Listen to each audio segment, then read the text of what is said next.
Hey, good afternoon. How y'all doing? It is Redbeard. It is a damn fine day to talk about a book. And today we are here for a book review. We're going to talk about The Grip of It by Jac Jemc. This book came on my radar because I do a lot of searches for top top horror novels of the last 10 years, top horror novels ever, top extreme horror novels, top haunted house novels, top possession novels, you get what I'm saying. I do a lot of looking at those lists to see what I've read, what I haven't read, what I need to read, and this one came up, and I don't remember where it came up. I just know that it came up. I've had the book. I've had it kind of on my bucket list of horror books that I hadn't read for a while. I thought the book had been around longer. This book was just put out in 2017, I believe that is correct. 2017. So that kind of shocked me because I thought it was older than that. I thought it had been around for a while. So it's only 5 years old. I'm going to read you synopsis. Touring their prospective suburban home, Julie and James are stopped by a noise, deep and vibrating like throat singing, ancient, husky, and rasping, but underwater.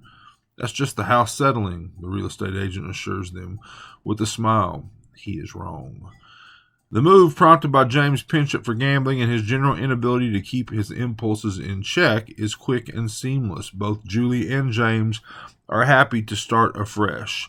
But this house, which sits between a lake and a forest, has its own plans for the unsuspecting couple. As Julie and James try to establish a sense of normalcy, the home and its surrounding terrain becomes the locus of increasingly strange happenings. The framework, claustrophobic, riddled with hidden rooms within rooms, becomes unrecognizable, decaying before their eyes. Stains are animated on the wall, contracting, expanding, and map themselves onto Julie's body in the form of painful, grisly bruises. Like the house that torments the troubled married couple living within its walls, the grip of it oozes with palpable terror and skin-prickling dread. Its architect, Jac Jemc, meticulously traces Julie and James' unsettling journey through the depths of their new home as they fight to free themselves from its crushing grip. So, it's a haunted house story. It's a good haunted house story. I enjoyed it. Now, what I will say is, briefly, chapters are really short. If you get a 6-page chapter in this book, it's a long one. Most of them are 2.5 pages. Some of them are only a page. Very, very short chapters, which really makes this thing a page turner. There's 91 chapters, I think. Let me check. 92 chapters in a 273 page book. So, very, very short chapters. The chapters alternate POV, point of view, between James and Julie. Now, some of that, until you get the flow of it, is a bit hard to follow because it's not like, it tells you, you've got to kind of pick up on that. And sometimes the way the paragraphs start or the chapters start, it is a bit hard to follow the shifts in point of view. This book had some of the scariest moments in any horror book I've ever read. I'm going to be honest with you. I read a ton of horror. It doesn't often fuck with my sleep. I mean, I take these books to bed with me every night and read them right up until I put it down and fall out. And this one, I ended one night on one particular scene. And I'll tell you about that scene because I don't think it doesn't really spoil anything of the plot. You get the drift. This is all... you get the gist. This is a haunted house story. They move in, things escalate, things get worse and worse and worse until they start to attempt to try to get out. But there's one scene, and Julie and James are trying to sleep. they're trying to go to bed, and she gets the feeling that there is this presence. And we often get those things, right? There's often a presence in the room. There's often a presence in the corner, in the closet. In this particular case, it's right here. And she can't see it, but she can feel it, and she can hear it right here, right in front of her face. And she feels this, and James feels this, and the next morning we find out that her mother, I think it was her mother, it might have been her mother-in-law, but I think it was her mother in the next room, had the exact same thing happen at the exact same time. And I was reading that part right at the end of the day, end of the night, and I had a really hard time closing my eyes and going to sleep.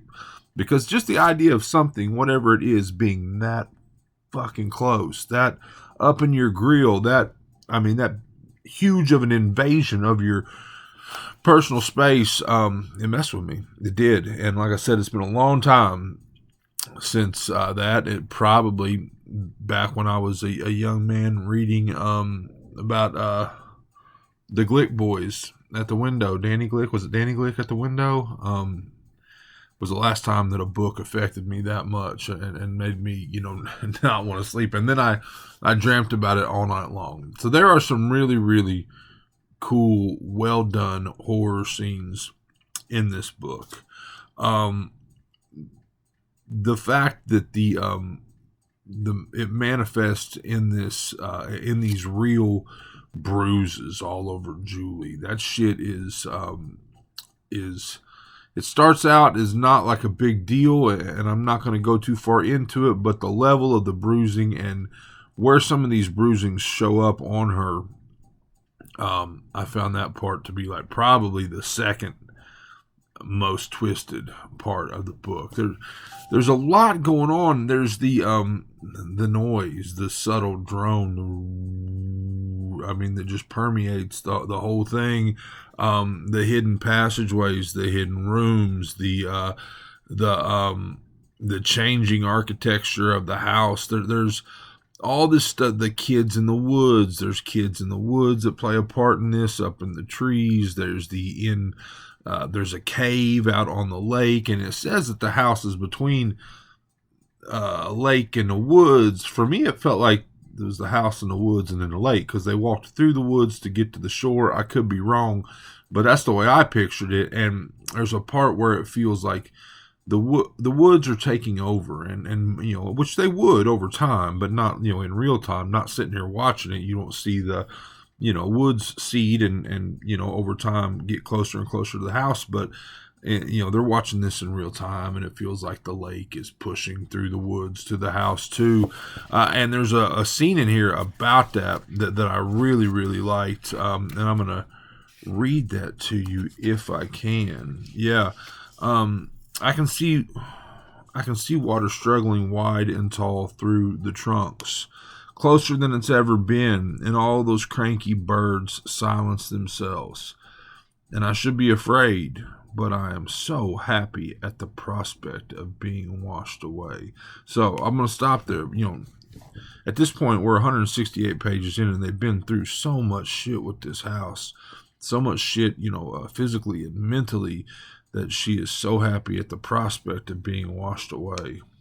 I take a deep breath, and I swear I can feel my blood pick up oxygen and carry it through me, delivering questions that blink rapidly behind my eyes like closed captions. I settle my body onto the cool linoleum and wait. I really like that scene. There's another line in here. They're trying to go to sleep, but they sleep poorly in this situation. We doze poorly, and when we rouse ourselves, it feels like something else. Without the comparison to sleep, waking doesn't feel like much at all. I like that. Without the comparison to sleep, waking doesn't feel like much at all. So there's this there's this weird thing with this book where it's all subtle, but not subtle at all. And I know that sounds weird, but there's all this real, definite, palpable horror happening to these people, but there's so much of it, and there's so much different so many different things going on, and none of them really have a face on them. I mean, again, drawings on the walls, like child drawings on the walls, um, mildew and mold in the water, like growing, like they get water out of the tap, and before they can drink it, it's full of mold. The bruises, the stains on the walls that seem to grow and morph and eventually become almost like they're transferred from the walls to bruises, hidden passages, a journal, a family history of the guy that lives like next door now, and we keep catching him peeking in the windows, but like his family that live in that house, but then lived in this house, but lived in that. I mean, the kids in the woods, weird. The drawings that are actually in the cave on the lake. There's just a lot going on, but there's so much of it, and there's never really a face on it. Like we chase explanations, but they're unclear. It's so there's this subtle, not subtle feel to the whole thing. Another part, again, it's too definite to be just this, but it feels like, on some levels there'd be arguments made that the house isn't haunted, that the marriage is haunted, that they brought all these problems with them into this house that caused all this shit to happen, that maybe they're the ones that are haunted, not the house. But and on some level, that being, the problems they've had, the cracks in their marriage become the cracks and hidden rooms in this house. There is that level of that, and it says right here, you just said that our bad behavior was causing spirits to act out. Right, but not all of it is us, I said, bereft. I think it is, Jules. I think we're haunting ourselves. We're pulling ourselves apart. We're noticing gaps and stepping into them instead of avoiding them. So there's that element too, that they doused themselves in gasoline, or that their marriage was already soaked in gasoline and they walked into the fire. So there's that too. I mean, in the end, I didn't love the ending. I mean, there's a part where they go to stay with a friend and the ship follows them. Julie does a thing, and I'm not going to go into the thing, but it winds her up in the hospital. Of course, James is always under the microscope for the bruising. But she winds up in a hospital, and for me, like from then on, like it just got blurry for me. I didn't really care for the tail end of the book, the ending. It just, I guess I thought there would be, I mean, there's some closure in the ending, but I guess I thought there would be more. I guess I thought there'd be more closure, maybe some explanation, maybe, and again, I guess all that's left up to interpretation, which in some people's mind would make that, a beautiful literary feat, I guess. But, so it's again, I said it's subtle but not subtle. It's abstract but not abstract, and I don't know if any of that shit makes sense. But that's where I'm at on it. I mean, I definitely enjoyed it. It is a horror staple. It's a haunted house staple. Again, I thought it was older than 5 years. It's only 5 years old. I'm probably at 4. I could make the argument for 5. I could make the argument for 2. And I'm probably somewhere around 4. It's a cool book, and you got to read it to have your opinion. I think personally, if you're a horror reader, if you're any type of collector like I am, collecting these stories, and when by collector I mean I have to read it, I have to think about it, I have to come here and talk about it, and then I can add it to my archive. At that point, it's in my archive once I have came here and talked about it. But yeah, so I'm probably at 4 stars. Just The Grip of It by Jac Jemc. Check it out. This has been Well Read Beard. This has been my review. I hope you enjoyed it. I hope you're enjoying all your books, all of them, as much as I am. If not, you're reading the wrong damn books.